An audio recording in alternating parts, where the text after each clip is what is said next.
Welcome to STV. నా పేరు శ్రావ్య. బులెటిన్లో అప్డేట్స్ చూద్దాం. నమస్కారం. ఈరోజు చాలా సంతోషకరమైనటువంటి దినం.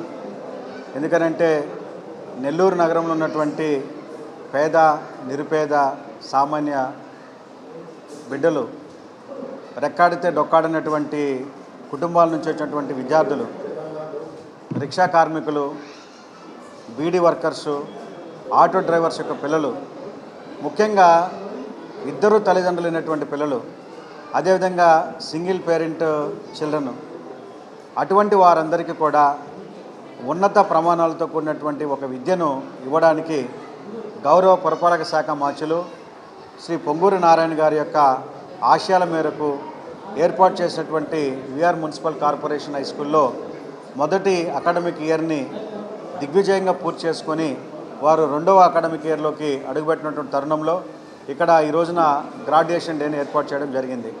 ఈ మొదటి అకాడమిక్ ఇయర్లో 1065 members students from various backgrounds, వారందరూ కూడా ఎటువంటి ఖర్చు లేకుండా, ఒక్క రూపాయి ఖర్చు లేకుండా ప్రతిరోజు వారు రావడానికి పోవడానికి బస్ ఫెసిలిటీతో, దాదాపు 10 బస్సుల రవాణా సౌకర్యంతో పూర్తిగా నారాయణ గ్రూప్ నుండి జూలై నుండి అక్టోబర్ వరకు నారాయణ గ్రూప్ వారు, జూలై నుండి అక్టోబర్ వరకు 10 బస్సులు నారాయణ గ్రూప్ వారు నడిపారు.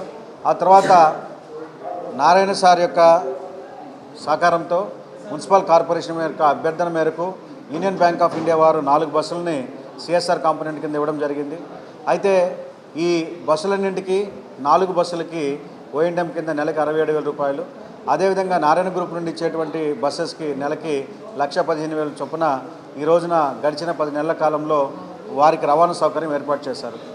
అంటే పూర్తిగా నారాయణ గ్రూపు సహకారంతో వారికి రవాణా సౌకర్యం ఏర్పాటు చేశారు. అదేవిధంగా వీరందరికీ కూడా మార్నింగ్ బ్రేక్ఫాస్ట్, ఈవినింగ్ స్నాక్స్. అయితే దీనికి ఈ స్కూల్కి ఎడ్యుకేషన్ డిపార్ట్మెంట్ ద్వారా మిడ్ డే మీల్ సప్లై చేయడానికి ఇది లేట్గా స్టార్ట్ చేయడానికి కొద్దిగా ఆలస్యమైంది. డిసెంబర్ మంత్ నుండి మిడ్ డే మీల్ స్కీమ్ ఇక్కడ ఏర్పాటు చేయడం జరిగింది. మిడ్ డే మీల్ స్కూల్ ద్వారా ఈ రోజున వారికి భోజన సదుపాయం అందిస్తున్నారు. అయితే డిసెంబర్కి ముందు ఇంకా ఏవైతే మనకి స్కూల్ డిపార్ట్మెంట్ నుంచి పర్మిషన్స్ రాలేకపోయాయో ఆ గ్యాప్లో కూడా జూలై నుండి నవంబర్ వరకు ఆ రోజుల్లో కూడా మిడ్ డే మీల్ స్కీమ్ లేకపోయినా వీరికి మధ్యాహ్నం భోజన వ్యవస్థ ఏర్పాటు చేయడింది. దానికి కూడా నారాయణ గ్రూప్ నుండే ఎవరైతే హరే కృష్ణ ఫౌండేషన్ ద్వారా ఫుడ్ ఏర్పాటు చేశారో వారే చెల్లించడం జరిగింది. ఆ విధంగా గడిచిన అకాడమిక్ ఇయర్లో రవాణా సదుపాయంతో పాటు భోజన సదుపాయం, morning breakfast, evening snacks, December నాటి వరకు మిడ్ డే మీల్ కావాల్సినటువంటి డబ్బులన్నిటి కూడా నారాయణ గ్రూప్ వారి యొక్క ఫౌండేషన్ ద్వారా ఇవ్వడం జరిగింది. అంతేకాకుండా ఇక్కడ ఈ స్కూల్లో ఉన్నటువంటి టీచర్స్లో అటు సచివాలయం సిబ్బంది బీఎడ్ కంప్లీట్ చేసుకొని గతంలో సచివాలయాల్లో చేరక మునుపు ఎవరైతే టీచింగ్లో అనుభవం ఉందో, టీచింగ్లో నిష్ణాతులై ఉన్నారో వారిని డిప్యుటేషన్ మీద ఇక్కడ తీసుకోవడం జరిగింది. అదేవిధంగా స్కూల్ ఎడ్యుకేషన్ డిపార్ట్మెంట్ నుంచి కూడా కొంతమంది ఇక్కడికి రావడం జరిగింది. అంతేకాకుండా నర్సరీ, ప్రైమరీ స్కూల్స్కి సంబంధించి నారాయణ స్కూల్స్లో నిష్ణాతులైనటువంటి అధ్యాపకులను తీసుకోవడం జరిగింది. అదేవిధంగా కోకరిక్యులర్ యాక్టివిటీస్, డ్యాన్స్, మ్యూజిక్, ఇటువంటి యాక్టివిటీస్ టేకప్ చేయడానికి కూడా నారాయణ గ్రూప్ నుంచి 25 మంది టీచర్స్ని ఇక్కడ 1 ఇయర్ పాటు వారు వర్క్ చేయడం జరిగింది. అయితే ఇది మొదటి సంవత్సరం. ఇక్కడ ఒక స్టాండర్డ్స్ ఆఫ్ ఎడ్యుకేషన్ ఏర్పాటు చేయాలి, ఒక డిసిప్లిన్ ఏర్పాటు చేయాలి. ఇక్కడ దీన్ని కమింగ్ అకాడమిక్ ఇయర్స్లో కంటిన్యూ చేయాలంటే అకాడమిక్ మనకి కావాల్సినటువంటి టీచర్స్ రావడానికి ఇప్పుడు ఈ స్కూల్ ఎస్టాబ్లిష్ చేసింది 25-26 అకాడమిక్ ఇయర్.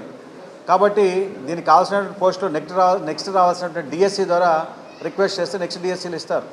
అప్పటి వరకు ఏదో రకంగా ఇక్కడ టీచర్స్ కొరత లేకుండా సర్దుబాటు చేసుకోవాలి. కాబట్టి అప్పటి వరకు వివిధ పద్ధతుల ద్వారా ఇక్కడ అందరినీ టీచర్స్ మొబిలైజ్ చేసి కొంత నారాయణ గ్రూపు, కొంత సచివాలయ సిబ్బంది, కొంత school education department and deputation అన్ని విధాలుగా అన్ని రంగాలుగా తీసుకొచ్చి ఇక్కడ మొదటి అకాడమిక్ ఇయర్లో టీచర్స్ కొరత ఏమాత్రం లేకుండా, ఎటువంటి ప్రమాణాలకు కొదువు లేకుండా, కొరత లేకుండా క్వాలిటీ ఎడ్యుకేషన్ ఇక్కడ ఇవ్వడం జరిగింది. అయితే ఇటువంటి ఈ స్కూల్లో ఒకవైపున అధునాతన క్లాస్ రూమ్లు, మరోవైపున అత్యాధునిక వసతితో కూడినటువంటి ప్లే గ్రౌండ్, అంతేకాకుండా అత్యాధునిక హంగులతో కూడినటువంటి డైనింగ్ రూమ్తో పాటు ఇక్కడ అన్ని విధాలుగా ఒక కార్పొరేట్ స్కూల్లో, ఒక అంతర్జాతీయ స్కూల్లో ఏ విధంగా అయితే ప్రమాణాలు ఉంటాయో, ఏ విధంగా అయితే సౌకర్యాలు ఉంటాయో అన్ని సౌకర్యాలు కూడా ఇక్కడ ఏర్పాటు చేయడం జరిగింది. అయితే ఈ స్కూల్లో నేను చెప్పినట్లుగా ఇద్దరు తల్లిదండ్రులైనటువంటి పిల్లలు, ఒకే తల్లి లేదా తండ్రి ఉన్నటువంటి పిల్లలు, అదేవిధంగా నిరుపేదలు, అంతేకాకుండా గతంలో భిక్షాటన చేసుకుంటూ లేదా ర్యాక్ పిక్కర్స్గా ఉంటూ అంటే ప్లాస్టిక్ పేపరు ఏరుకుంటూ బతికినటువంటి తల్లిదండ్రుల యొక్క పిల్లలు. ఇందులో మన పక్కన ఉన్నటువంటి ఈ స్టూడెంట్ గతంలో మద్రాస్ బస్ స్టాండ్ దగ్గర భిక్షాటన చేసుకొని పొద్దున 9 గంటల నుంచి మధ్యాహ్నం వరకు, మధ్యాహ్నం అక్కడ ఆ బస్ స్టాండ్ దగ్గర ఉన్న అన్న క్యాంటీన్లో భోజనం చేసుకొని అక్కడ నుంచి వెళ్తూ బాబా ఐస్ క్రీమ్ కొనుక్కొని అది అక్కడ తిని మిగిలిన డబ్బులు ఉంటే ఏమన్నా వాళ్ళ అమ్మ నాన్నకి తీసుకెళ్లేటువంటి వారు ఇక్కడ ఈ స్కూల్లో ఎప్పుడైతే ఏర్పాటు చేస్తున్నారో ఇక్కడ ఉన్నటువంటి ప్లే గ్రౌండ్, ఇక్కడ ఆహ్లాదకరమైన వాతావరణాన్ని చూసి ఇక్కడ దగ్గర అక్కడ సోడా తాగడానికి వచ్చి వెంటనే ప్లే గ్రౌండ్ చూసి ఇక్కడ రావడం జరిగింది. వారు మేము ఇక్కడ ఆడుకుంటామని అంటే, ఇక్కడ ఆడుకోవాలంటే ఇక్కడ స్టూడెంట్స్ ఇక్కడ అడ్మిషన్ తీసుకోవాలని చెప్పగా వెంటనే మేము కూడా అవకాశం ఇచ్చే చదువుకుంటాం సార్ అన్నారు. వారికి అవకాశం ఇవ్వడం జరిగింది. గౌరవ విద్యాశాఖ మంత్రి లోకేష్ గారు ఇక్కడికి ఇదే రూమ్లో వచ్చి వారికి అడ్మిషన్ ఇవ్వడం జరిగింది. ఆ రోజు నుంచి వారు చక్కగా వారి విద్యాభ్యాసాన్ని కంప్లీట్ చేసి ఈ రోజున ఇతను 2nd క్లాస్ నుంచి 3rd క్లాస్ కూడా ప్రమోట్ కాబోతున్నాడు. చక్కగా ఇంగ్లీష్లో మాట్లాడుతున్నాడు. అంటే the person was practising begging now speaking in English. So that's a great transformation, that's a worth of education. సో అటువంటి గొప్ప అవకాశాన్ని ఇక్కడ ఇచ్చినందుకు మనకి నిజంగా ఈయన యొక్క తల్లిదండ్రులు 2 రోజుల క్రితం వాళ్ళ మదర్ కూడా ఇక్కడికి రావడం జరిగింది. ఆమె కూడా చాలా ఆనందాన్ని వ్యక్తం చేసింది. ఒకప్పుడు మా వాడు ఇక్కడ తిరుగుతూ ఉంటే ఎప్పుడు ఈ భవిష్యత్తు ఏమవుతుందనేటువంటి ఆందోళన ఉండేది. ఇప్పుడు చక్కగా చదువుకుంటున్నారు సార్, సంతోషం మీకు అని చెప్పడం జరిగింది. కాబట్టి అటువంటి అన్ని రకాల సదుపాయాలతో అటు రవాణా సదుపాయం, భోజన సదుపాయం, అత్యాధునిక class rooms, well qualified teachers from different backgrounds ఇవన్నీ ఇచ్చి ఈ రోజున ఈ VR municipal corporation high school రాష్ట్ర స్థాయిలోనే ఒక మోడల్ స్కూల్గా ఏర్పాటు చేసేందుకు అన్ని విధాలుగా సహకరించినటువంటి గౌరవ పురపాలక శాఖ మంత్రులు శ్రీ పొంగూరు నారాయణ గారికి, ఈ బిల్డింగ్ రెనోవేషన్కి సహకరించినటువంటి ఎన్సీసీ వారికి, అదేవిధంగా ఇక్కడ టీచర్స్తో పాటు భోజన రవాణా వ్యవస్థ ఏర్పాటు చేసినటువంటి నారాయణ గ్రూప్స్ అందరికీ కూడా ఈ సందర్భంగా ప్రత్యేక ధన్యవాదాలు తెలియజేస్తున్నాను.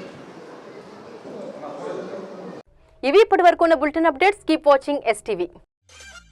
మేము చేసే వీడియోస్ మీకు నచ్చినట్లయితే లైక్ చేయండి. అలాగే మరిన్ని ఇంట్రెస్టింగ్ అప్డేట్స్ కోసం మా STV తెలుగు ఛానల్ ని సబ్స్క్రైబ్ చేసుకోండి.